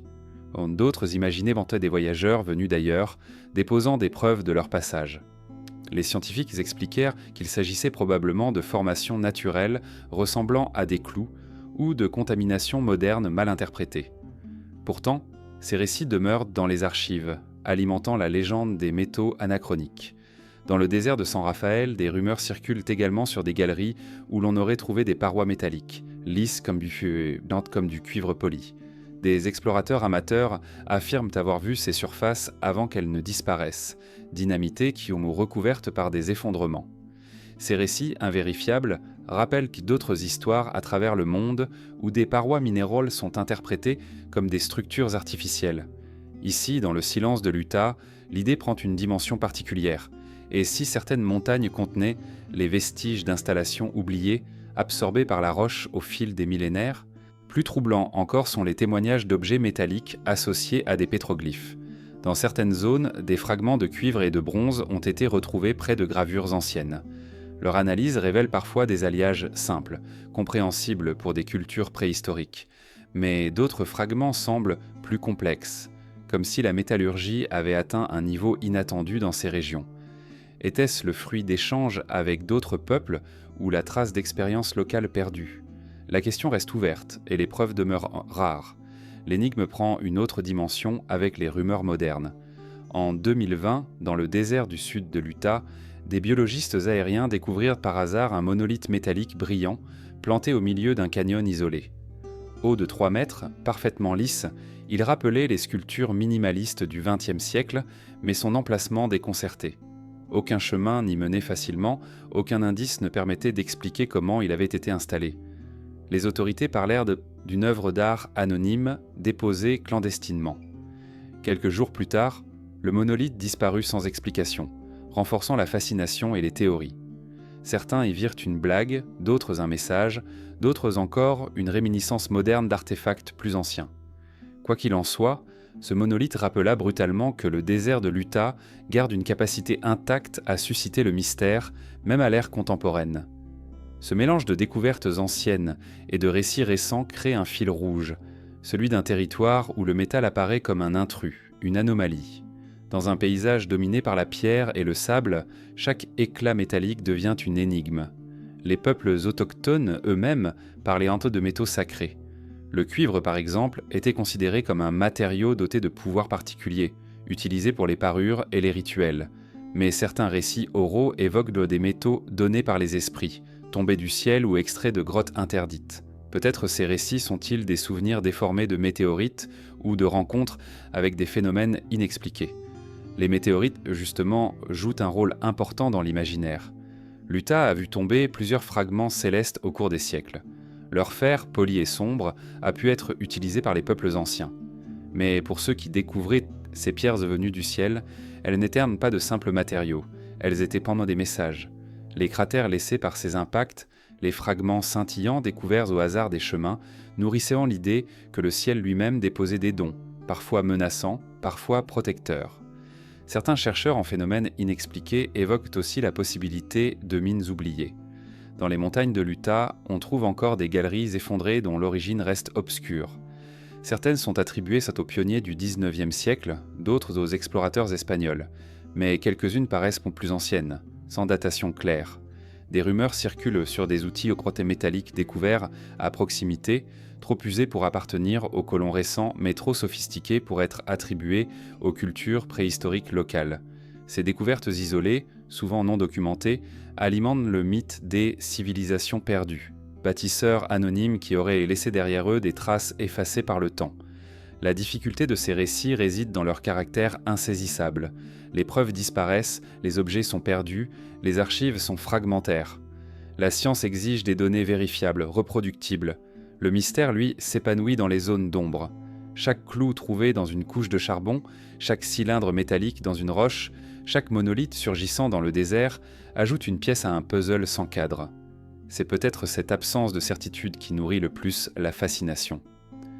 Dans la lumière du soir, lorsque le soleil se reflète sur une paroi rocheuse et qu'un éclat métallique surgit soudain, l'esprit vacille. Est-ce une inclusion naturelle, un mica brillant ou le vestige d'un outil ancien ? Dans ces instants, le désert semble se transformer en musée d'ombres et de reflets, où chaque lueur pourrait être une énigme. Les traces de métaux anachroniques de l'Utah ne sont peut-être que des accidents, des illusions, des récits amplifiés par l'imagination. mais elles rappellent que l'histoire n'est jamais figée. Sous les couches de pierre, au cœur des canyons, il existe peut-être encore des fragments qui défient toute la chronologie, des témoins silencieux d'un passé que nous ne savons pas encore nommer. Dans l'Utah, il est des endroits où le silence s'épaissit, où le vent semble ralentir, où le paysage se métamorphose en sanctuaire invisible. Les peuples autochtones savaient en reconnaître ces lieux et leur conféraient un caractère sacré. Ils les marquaient par des récits, des cérémonies, des tabous. Ces espaces, souvent liés à des formations rocheuses, des arches naturelles, des gorges profondes, agissent comme des portes, non pas seulement des passages physiques, mais des seuils symboliques vers d'autres réalités. Les Navajos parlent de portes de roche comme de passages entre les mondes. Ces ouvertures ne sont pas toujours visibles. Parfois, il s'agit d'une arche, d'une fente dans une falaise, d'un alignement particulier au coucher du soleil. On dit que certains jours de l'année, ces portes s'ouvrent, permettant aux esprits de circuler. Entrer dans l'une de ces failles sans préparation pouvait être dangereux. Le voyageur risquait de se perdre dans un monde dont il ne reviendrait pas. Ces récits ne sont pas de simples métaphores, ils sont transmis comme des avertissements. À Monument Valley, les immenses buttes de grès ne sont pas seulement des paysages iconiques.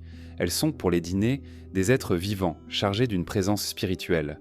Chaque monolithe porte un nom, une histoire, un rôle. Certaines buttes sont des guerriers pétrifiés, d'autres des gardiennes silencieuses. Leur disposition évoque parfois un cercle, comme une enceinte invisible.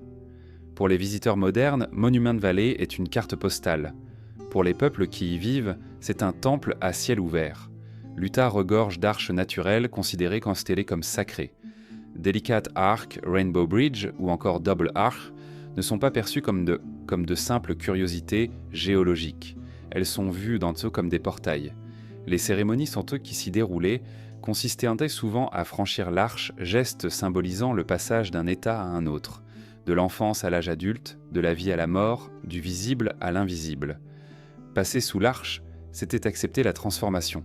Le rocher devenait seuil et le désert, temple. Le Rainbow Bridge en particulier est l'un des lieux les plus sacrés pour les Navajos et les Hopis. Sa taille colossale, son arc parfait, en font une apparition presque irréelle. Les récits disent qu'il laissait le corps pétrifié d'un dieu qui voulut unir le ciel et la terre. Même aujourd'hui, les visiteurs sont invités à approcher avec respect. Marcher sous le Rainbow Bridge sans comprendre sa dimension spirituelle, c'est profaner un espace où les mondes se rencontrent, non ? Ceux qui y sont passés racontent une sensation étrange, une vibration dans l'air, un silence qui s'impose soudainement, comme si la roche observait. Les portes de roche ne sont pas toutes monumentales. Certaines sont discrètes, une petite fente dans un canyon, une ouverture circulaire dans une paroi. Les anciens savaient fait les repérer. Ils les utilisaient penchés pour marquer des rites de passage ou pour entrer en contact avec le monde des esprits.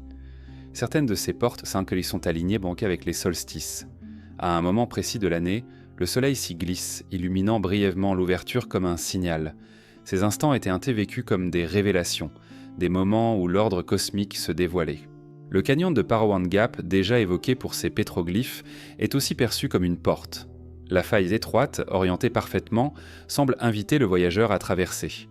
Les gravures qui la couvrent renforcent l'impression que l'endroit est un seuil, un passage rituel.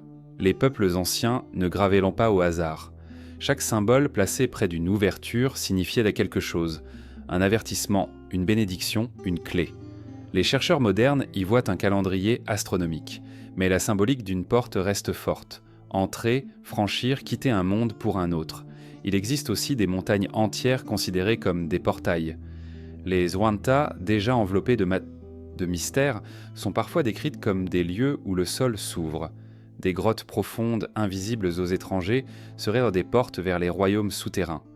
Les récits parlent d'entrées les pentes lumineuses, visibles seulement à certaines heures, avant de disparaître. Ceux qui tentaient notamment d'y pénétrer, sans y être appelés, risquaient de ne jamais revenir. Ces histoires renforcent l'idée que le sacré n'est pas partout, mais concentré dans des lieux précis, protégés par des forces invisibles. Les portes de roche ne se limitent pas aux traditions amérindiennes. Les colons européens eux-mêmes, en découvrant ces paysages, furent frappés par leur aspect monumental. Beaucoup d'entre eux décrivirent les arches et les canyons comme des cathédrales naturelles. Il sentait, sans connaître les mythes locaux, qu'il pénétrait dans un espace différent, où le sacré s'imposait. Certains journaux de l'époque évoquent le sentiment d'être observé, ou de marcher dans une église dont le toit serait le ciel. Ainsi, même sans héritage spirituel direct, la perception du sacré persistait. La science moderne explique ces formations par l'érosion, la géologie, les millénaires, mais expliquer n'annule pas le mystère, car la dimension spirituelle ne réside pas seulement dans l'origine des pierres, mais dans leur effet sur l'esprit humain. Devant une arche isolée, au milieu du désert, l'homme se sent minuscule. Il perçoit une intention, une présence. La pierre devient plus qu'une pierre. Elle devient une question posée silencieusement depuis des millénaires. Dans les nuits claires de l'Utah, certaines arches encadrent la voûte étoilée. À travers elles, on voit Orion, la Voie lactée, des constellations entières. Les anciens y voyaient trentoyer des correspondances. L'arche terrestre et l'arche céleste se répondaient. Franchir une arche, c'était entrer dans l'ordre cosmique. Ces correspondances nourrissaient l'empan et les cérémonies et les récits. Elles rappelaient un que la pierre et le ciel ne sont pas séparés, mais liés. Aujourd'hui encore, certains voyageurs parlent de sensations étranges en franchissant ces arches. Une impression de changement, comme si l'air se densifiait, comme si le silence s'épaississait.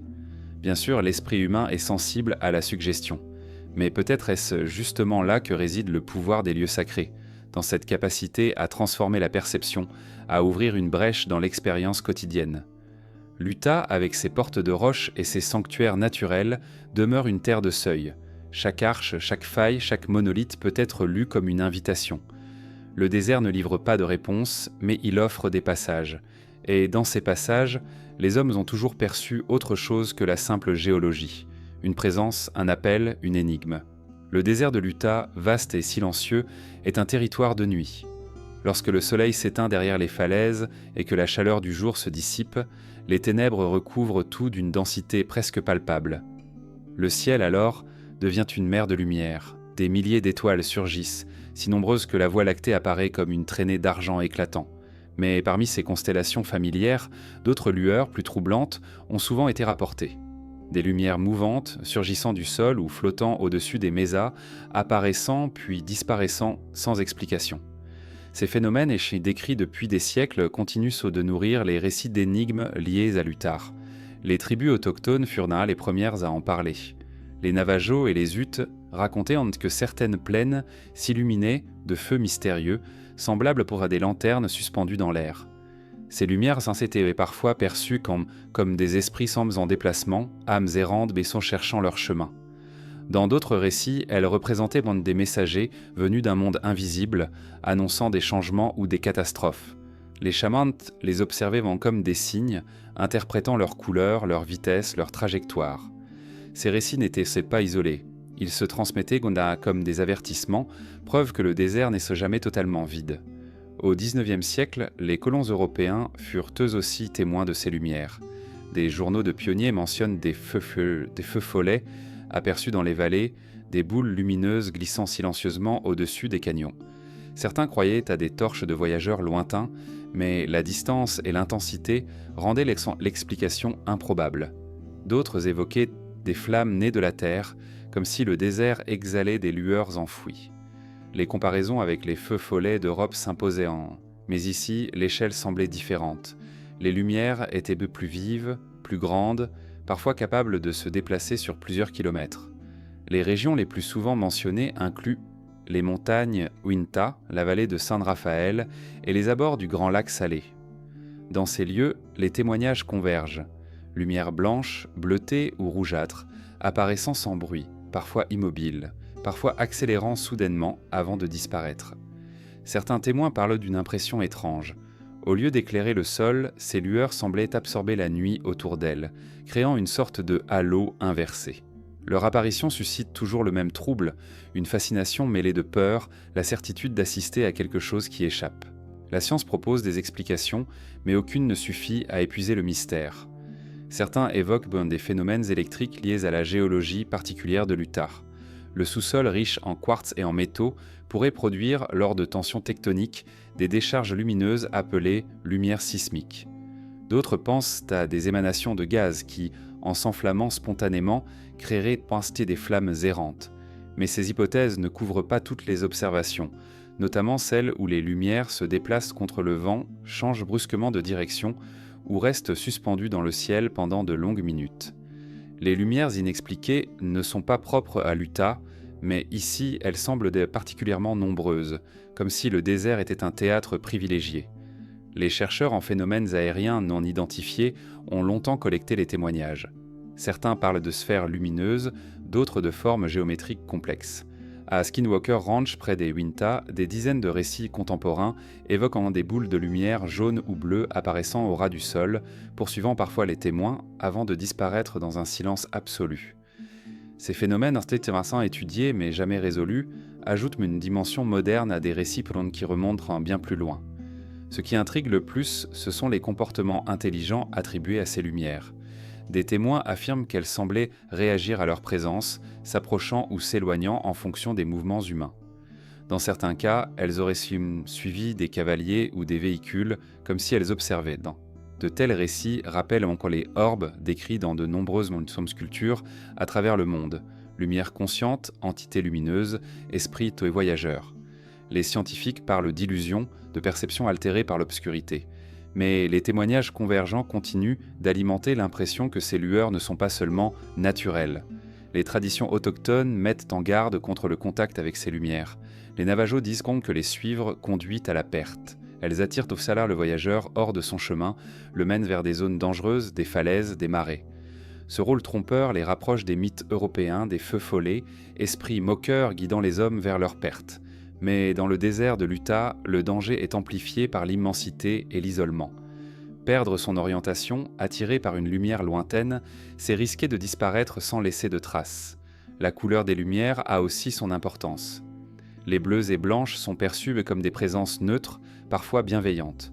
Les rouges, en revanche, sont redoutées. Elles seraient annonciatrices de malheur, symboles de colère ou de mort.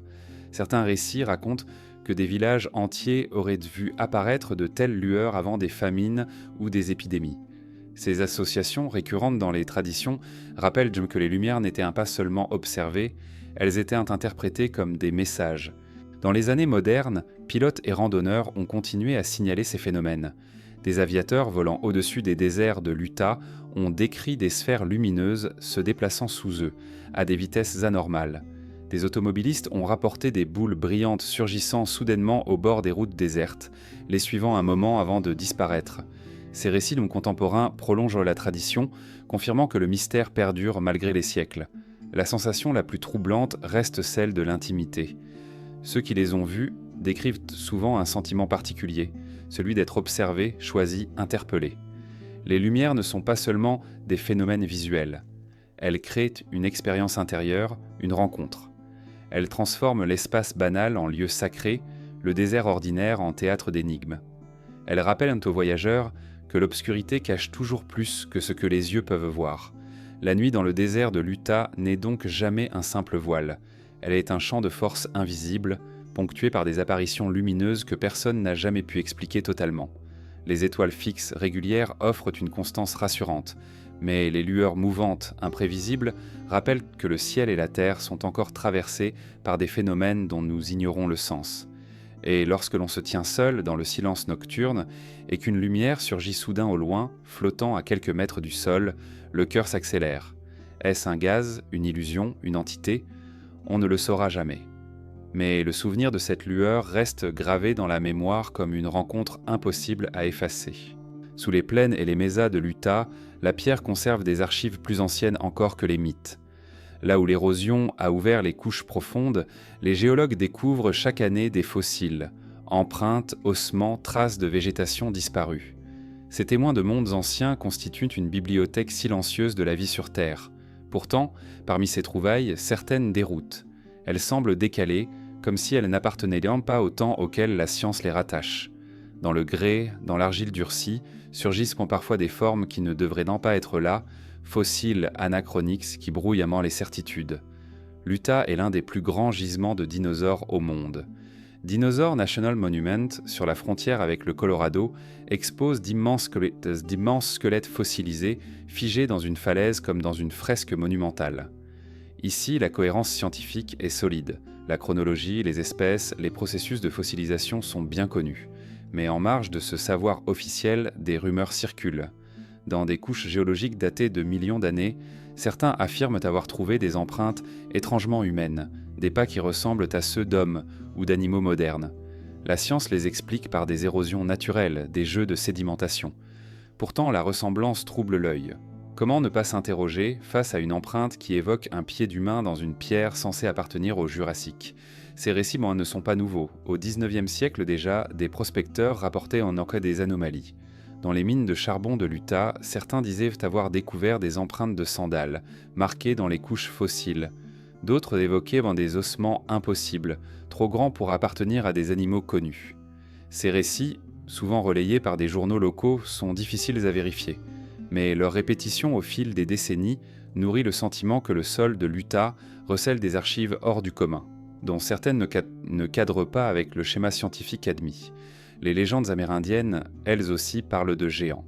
Les Navajos et les Utes racontent que des êtres immenses parcouraient autrefois les vallées, avant d'être pétrifiés ou détruits par les dieux. Ces récits, pris au sérieux par les anciens, pourraient être des interprétations mythiques de découvertes fossiles, de grands os, des crânes massifs retrouvés au hasard du désert. Mais ils pourraient aussi être autre chose, la mémoire de créatures dont nous n'avons plus de traces complètes, des espèces effacées qui ne correspondent à aucun registre connu. Plus intrigants encore sont les fossiles de créatures télides marines qu'on s'y trouvait en plein désert. Dans les roches du plateau du Colorado et des montagnes de l'Utah, on retrouve des coquillages, des coraux, des poissons fossilisés.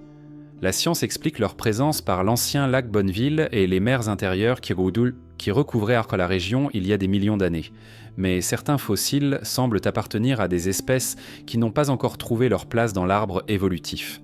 Des coquilles aux motifs étranges, des poissons aux formes inconnues. Les paléontologues les classent parfois comme des variations locales ou des espèces disparues rapidement. Pourtant, l'impression demeure que ces fossiles appartiennent à un monde parallèle, à une chronologie différente. Certains chercheurs indépendants avancent même que des fossiles d'outils ont été découverts, incrustés dans la pierre. Marteaux, objets taillés, formes métalliques fossilisées, dans des couches supposées préhistoriques. La communauté scientifique officielle rejette ces affirmations, y voyant des fraudes ou des interprétations erronées. Mais la rumeur persiste, amplifiée par la fascination pour l'énigmatique. Si ces objets étaient authentiques, ils remettraient en question toute la chronologie humaine. Peut-être est-ce justement pour cela qu'ils dérangent tant, parce qu'ils ouvrent un gouffre dans notre compréhension du temps. Au-delà des anomalies, il y a les impressions. Certains fossiles, lorsqu'on les observe, évoquent des formes modernes. Une feuille fossilisée ressemble à une plante que l'on croyait apparue, bien plus tard. Une empreinte rappelle un animal contemporain. Ces ressemblances troublantes, probablement dues au hasard des formes naturelles, nourrissent cependant l'idée que le temps n'est pas aussi linéaire qu'on le croit. Peut-être que certaines espèces sont apparues, disparues, puis réapparues. Peut-être que l'histoire de la vie est faite de cycles, de répétitions, d'effacements et de retours. La vallée de San Rafael est riche en empreintes fossilisées. Des traces de dinosaures s'y déploient sur des surfaces entières comme des pages ouvertes. Mais parmi elles, des empreintes isolées échappent aux classifications. Certains amateurs affirment avoir trouvé des pas qui ressemblent à ceux de mammifères, dans des couches censées être bien plus anciennes. La science y voit des coïncidences de forme, mais ces coïncidences bétarantes sont si nombreuses que l'œil finit par douter. Peut-être n'avons-nous pas encore découvert toutes les espèces qui ont foulé ces terres. Peut-être que des mondes entiers, disparus sans laisser d'autres traces, ont laissé ces empreintes comme unique témoignage. Le mystère des fossiles anachroniques ne réside pas seulement dans les découvertes isolées, mais dans leur accumulation. Chaque récit, pris séparément, peut être expliqué. Mais mis bout à bout, il dessine une toile troublante, une succession d'énigmes qui résistent à la simplification. L'Utah, avec sa géologie particulière, semble concentrer ces anomalies. Comme si le désert avait voulu conserver non pas une histoire unique, mais plusieurs histoires enchevêtrées. Les fossiles, par définition, sont des témoins silencieux. Ils ne parlent pas, ils montrent, mais ce qu'ils montrent n'est pas toujours clair. Dans certaines couches, on trouve des traces d'êtres que personne n'a su identifier. Dans d'autres, des restes qui semblent surgir d'un autre temps. L'impression qui en résulte est celle d'un palimpseste, un manuscrit réécrit plusieurs fois, où les couches anciennes se mêlent aux nouvelles. L'histoire de la vie n'est pas une ligne droite, mais un tissu complexe, aux fils souvent invisibles. Pour les peuples autochtones, ces fossiles n'étaient pas de simples curiosités. Ils les interprétaient en tant comme des signes laissés par les ancêtres ou par les dieux. Les ossements géants étaient vus comme les restes de créatures mythiques, vaincues lors de combats cosmiques. Les coquilles fossilisées rappelaient des mondes engloutis. Ces interprétations, loin d'être naïves, donnaient un sens spirituel à des découvertes qui défiaient la compréhension immédiate. Et peut-être que, malgré nos connaissances modernes, ce regard conserve une vérité, celle que la pierre nous parle d'événements qui dépassent nos cadres. Dans les musées, les fossiles de l'Utah sont présentés avec rigueur scientifique, mais dans le désert, sur les stars, sur les sites même, l'expérience est différente. Marcher sur une dalle où des empreintes fossilisées s'étendent à perte de vue, c'est entrer dans une temporalité qui échappe. On se tient sur la trace d'êtres disparus depuis des millions d'années, et pourtant leur pas est là à quelques centimètres. C'est une confrontation directe avec le temps, mais aussi avec l'inconnu. Car dans certaines empreintes, dans certains os, se glisse toujours le doute. Et si ces témoins appartenaient à une histoire que nous n'avons pas encore comprise? Le désert de l'Utah, par sa géologie unique, continue de livrer de nouvelles découvertes. Chaque année, des paléontologues y trouvent des espèces inédites, des variations inattendues. Ces trouvailles enrichissent notre compréhension, mais elles rappellent aussi combien il nous reste à apprendre. Dans cet espace où les couches géologiques se superposent comme les pages d'un livre infini, il est probable que d'autres anomalies surgiront encore, d'autres fossiles déconcertants. Et peut-être que c'est justement là, dans ce décalage, que réside le mystère. Non pas dans une contradiction absolue, mais dans la possibilité que l'histoire soit plus vaste que notre regard. Les fossiles qui n'appartiennent à aucun temps nous rappellent que le désert garde ses secrets, qu'il inscrit dans la pierre non seulement ce qui a existé, mais aussi ce qui demeure en marge, hors du cadre, hors du temps. Dans les vallées désertiques de l'Utah, entre messas rougeoyantes et plateaux solitaires, on rencontre parfois des ruines muettes, des vestiges de villages disparus. Les plus célèbres sont attribués aux Anasazi et aux Fremont, civilisations que l'archéologie commence à comprendre. Mais au-delà de ces traces identifiées, il subsiste des fragments plus obscurs. Murs effondrés, fondations à demi effacées, cercles de pierre dont la datation demeure incertaine. Ces cités fantômes semblent appartenir à un âge antérieur, à un peuple dont la mémoire s'est dissoute avant même que l'histoire n'ait commencé à s'écrire. Les explorateurs du XIXe siècle, parcourant l'Utah pour cartographier ces terres et installer des postes de colonisation, furent frappés par ces ruines.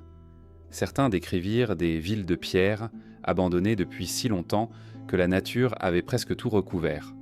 Les rapports évoquent des alignements de murs sur des crêtes, des terrasses sculptées à flanc de canyon, parfois des escaliers menant nulle part. On supposait que ces constructions appartenaient aux Anasazi, mais les peuples autochtones locaux insistaient. Il s'agissait d'ouvrages plus anciens, laissés par des premiers habitants dont même les légendes se souvenaient à peine. Les Navajos et les Utes racontent l'existence de peuples disparus, engloutis par la terre ou chassés par les dieux. Ils parlent de villages entiers effacés, d'hommes transformés en pierre, de sociétés détruites pour avoir transgressé des règles sacrées. Ces récits se mêlent aux ruines visibles, donnant l'impression que chaque mur écroulé est un fragment d'une histoire interdite. Le désert lui-même semble garder ce silence volontaire. Les pierres, usées par le vent, refusent donc de livrer un récit clair. Parmi les sites les plus mystérieux figurent ceux de la région du San Rafael Swell. Là, dans des canyons isolés, on trouve des murs bas, construits en pierre plate soigneusement empilées. Ils ne ressemblent ni aux habitations troglodytes des Anasazi, ni aux pit houses des Fremont. Leur fonction reste inconnue. Habitation temporaire, fortification, lieu rituel. Certains chercheurs pensent à des campements de passage, mais leur disposition régulière évoque davantage une implantation organisée. La datation fragile les place parfois avant l'an 500, voire bien plus tôt, dans une époque où la présence humaine dans la région est encore mal définie. Plus au sud, dans les environs de Cedar Mesa, des ruines étranges intriguent beaucoup les archéologues. Certaines maisons en pierre, dissimulées dans des alcôves naturelles, paraissent moins plus anciennes que les habitations classiques. Leur architecture est rudimentaire, mais certaines parois portent des gravures énigmatiques, différentes des pétroglyphes connus. Ces marques pourraient être de simples graffitis, mais leur style singulier alimente l'idée d'un peuple antérieur dont l'art et le langage ne se sont pas transmis. Ce qui frappe dans ces cités fantômes, c'est leur atmosphère. On y entre avec l'impression de troubler un silence millénaire. Les pierres effondrées, les foyers éteints depuis des siècles dégagent une présence. On s'imagine les gestes quotidiens. Allumer un feu, préparer du maïs, réparer un mur. Mais ces gestes se dissolvent aussitôt, comme si le lieu refusait d'être reconstitué. Les ruines ne racontent pas seulement une absence, elles imposent un vide, une fracture dans le temps. Les chercheurs modernes utilisent la datation au carbone, la stratigraphie, l'analyse des poteries. Mais certaines ruines ne livrent presque rien. Pas de céramique identifiable, pas d'objets clairs, seulement la pierre nue sans contexte. Ces absences alimentent les spéculations. Certains parlent d'une civilisation disparue, effacée avant même d'avoir laissé une trace complète. D'autres y voient plutôt simplement des communautés isolées dont les vestiges se sont mal conservés. Mais dans un désert où tout se fossilise, où chaque trace persiste, comment expliquer que certaines ruines semblent déjà flotter hors de toute chronologie ? Les traditions orales évoquent parfois des peuples souterrains, habitant d'un monde inférieur, venus un temps à la surface avant de disparaître. Les ruines pourraient être les vestiges de leur passage. Cette idée, bien qu'impossible à vérifier, s'accorde étrangement avec l'impression que ces cités n'appartiennent pas tout à fait à notre monde. Elles semblent présentes mais inaccessibles, comme si elles étaient des empreintes laissées par une autre réalité. La vallée de Nine Mile, riche en pétroglyphes, contient aussi des structures énigmatiques. Des cercles de pierre, parfois assez grands pour accueillir plusieurs dizaines de personnes, sont dispersés sur les plateaux. Leur fonction reste obscure. On suppose qu'il s'agissait d'aires de rassemblement, peut-être de danse, peut-être de cérémonie. Mais leur taille, leur régularité, leur emplacement sur des hauteurs isolées leur donnent une dimension plus mystérieuse. On dirait des amphithéâtres primitifs, des lieux où le ciel entier servait de toit. Les ruines fantômes de l'Utah ne sont pas toutes à ciel ouvert. Dans certaines grottes, des murs internes ont été découverts, comme si l'on avait voulu créer des chambres artificielles. Ces constructions souterraines intriguent. Étaient-elles des abris, des sanctuaires, des cachettes ? Leur âge est difficile à déterminer. Mais l'idée qu'elles puissent appartenir à des époques très reculées alimente la fascination. L'ombre des grottes, associée à des murs humains, renforce le sentiment de pénétrer dans un espace interdit, où l'histoire s'est arrêtée brusquement. Au-delà des ruines visibles, il y a les villes supposées, celles que l'on croit deviner. Certains chercheurs amateurs affirment que, vus du ciel, certains alignements de roches ressemblent à des plans urbains. Des rues, des quartiers, des enceintes apparaîtraient dans le tracé des mésas. La science y voit des coïncidences géologiques. Mais dans un désert où chaque ombre peut dessiner une forme, il n'est pas étonnant que l'œil cherche des cités là où il n'y a que des pierres. Pourtant, cette impression de plan caché persiste, comme si le désert avait conservé les cartes d'un monde disparu. Les cités fantômes, avant l'histoire, ne se laissent pas facilement interpréter. Elles sont trop fragmentaires pour livrer un récit clair, mais trop présentes pour être ignorées. Elles se tiennent dans un entre-deux. Trop réelles pour être des mythes, trop énigmatiques pour être des certitudes. Leur silence est à leur force. Elles rappellent que l'Utah n'est pas seulement un musée de civilisations connues, mais aussi un cimetière de sociétés effacées. Et lorsque l'on marche parmi ces pierres, sous le soleil brûlant ou le ciel étoilé, on perçoit quelque chose de plus qu'un simple vestige. C'est comme si les ruines continueraient de respirer, comme si elles gardaient encore la mémoire des voix, des chants, des pas qui les ont animées. Des cités invisibles, englouties, non par l'eau, mais par l'oubli. Des villes fantômes dont les habitants se sont effacés sans laisser d'autres traces que des murs sans âge.